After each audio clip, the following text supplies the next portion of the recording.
आज की तारीख में उनको अपना सर्टिफिकेट बनाने के लिए दस्तावेज नहीं है, तो वो लोग 35-40 साल पुराना दस्तावेज कहाँ से लाएंगे सबूत। सरकार के डेटा में भी देखें तो लगभग उन्होंने 35,000 के आसपास लोगों को चिन्हित किया था, लेकिन वो खुद ही 21,000 लोगों को अभी तक दे पाए हैं। कह रहे हैं कि आपको 3 किलोमीटर दूर पट्टा दे देंगे, तो क्या वो घर तोड़ के उस ज़मीन को वहाँ उस दूसरी ज़मीन पे जाएगा? उसको सेट अपार्ट किया और वो एक धारा 65 के तहत उससे डीएलसी की रेट वसूल की जाती है। सरकार हमें बसाना चाह रही है या उजाड़ना चाह रही है, और जब तक किसी के पास ज़मीन का अधिकार नहीं है तब तक वो अपने दूसरे डॉक्यूमेंट नहीं बना सकता, और दूसरे डॉक्यूमेंट नहीं बना सकता तो वो इस देश के विकास की मुख्य धारा में नहीं आ सकता। कोई सरकारी ज़मीन उपलब्ध है तो पहले बेघर और घुमंतू लोगों को दी जाए, और यदि ज़मीन उपलब्ध नहीं है तो सरकार कहीं से खरीद के इन लोगों को दे। आखिर हमें बसाया जा रहा है या फिर हटाया जा रहा है, ये सवाल बीते दिनों एक ज्ञापन के माध्यम से जिला मुख्यालय राजसमंद पर गूंजता दिखाई दिया, जब जिले में घुमंतू, अर्ध घुमंतू और विमुक्त जातियों को आवंटित किए जा रहे पट्टों के संदर्भ में समस्याओं को लेकर बड़ी संख्या में लोग जिला मुख्यालय पहुंचे और उन्होंने इस पूरे प्रकरण के संबंध में आ रही समस्याओं के समाधान का आग्रह किया। क्या नाम है आपका? मेरा नाम पारस बंजारा है और मैं घुमंतू समुदाय के साथ काम करता हूँ।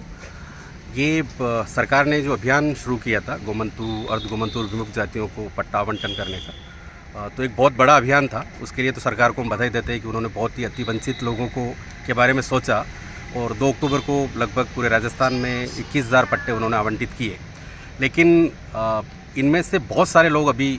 बच गए। सरकार के डेटा में भी देखें तो लगभग उन्होंने 35,000 के आसपास लोगों को चिन्हित किया था, लेकिन वो खुद ही 21,000 लोगों को अभी तक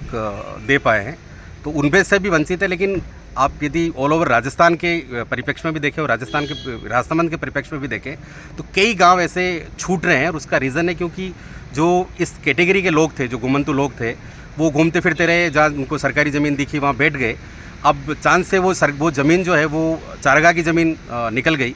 और चारागाह की ज़मीन पे उनको बसे हुए हैं वहाँ पे। अब कुछ तो प्रशासन का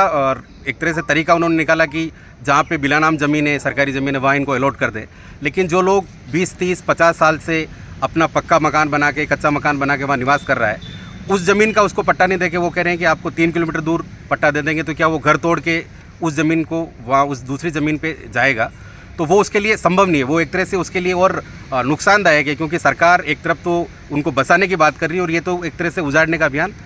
एक तरह से वो हो गया। हमारी सरकार से मांग है कि सरकार में एक नियम है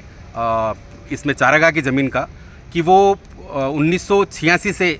पहले के यदि सबूत के तौर पे यदि पेश करते, 2021 में एक चारागाह पॉलिसी आई थी, उसमें ये नियम निर्धारित किया था कि 1986 से पूर्व में यदि किसी तरह का कोई सबूत है उस परिवार के पास, तो उसको उस चारागाह की ज़मीन पे नियमित किया जा सकता है। लेकिन ये पॉलिसी बहुत अच्छी पॉलिसी थी, लेकिन उसमें हमें ये सोचना पड़ेगा, क्योंकि जो लोग बसे हुए लोग हैं, जो गाँव में बरसों से रह रहे हैं,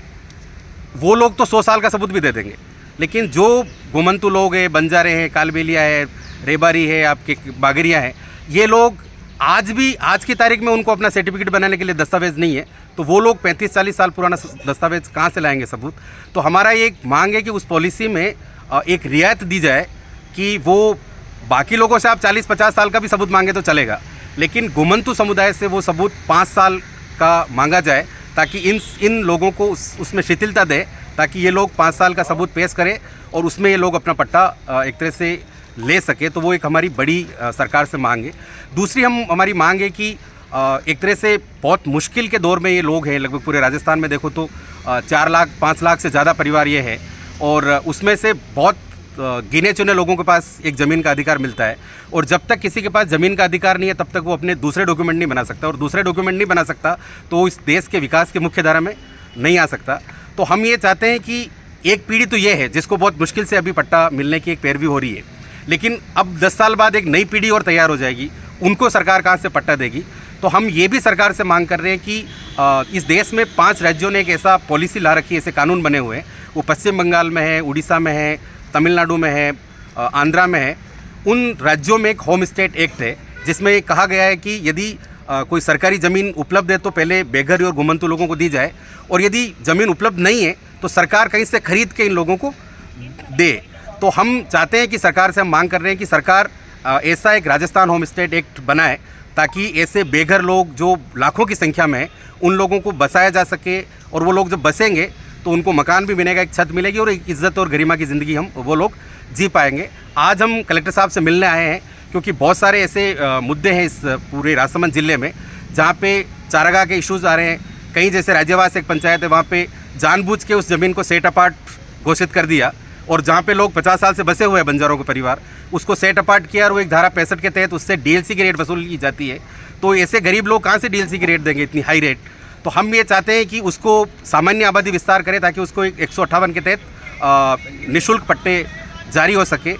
कई जगह ऐसे हैं जहाँ पे एक तरफ तो सरकार बसाने की बात कर रही है और उसी तरह से दूसरी तरफ कुंवरिया जो तहसीलदार साहब है, उन्होंने केसरपुरा जो आपका महासतियों की मादरी पंचायत का गांव है, वहाँ पे उन्होंने 40 बंजारा परिवारों को नोटिस जारी कर दिया कि आप यहाँ से चारागाह में बसे हुए तो आप यहाँ से विस्थापित हो जाइए। तो एक तरह से हमें समझ में नहीं आ रहा है कि सरकार हमें बसाना चाह रही है या उजाड़ना चाह रही है। तो बहुत ही असमंजस जैसी स्थिति में है। तो हम यही मांग कर रहे हैं कि हमारी सबसे प्रमुख मांग है इन सारे घुमंतु समुदाय की कि हम जिस भी ज़मीन पर बसे हैं, जिस ज़मीन पे हमने अपना घर बना रखा है, झोंपड़ी बना रखी है, हमें उसी ज़मीन पे पट्टा दीजिए, उसी ज़मीन का नियमन कीजिए। हमें वहाँ से उजाड़ के किसी दूसरी जगह बसाने का षड्यंत्र मत कीजिए।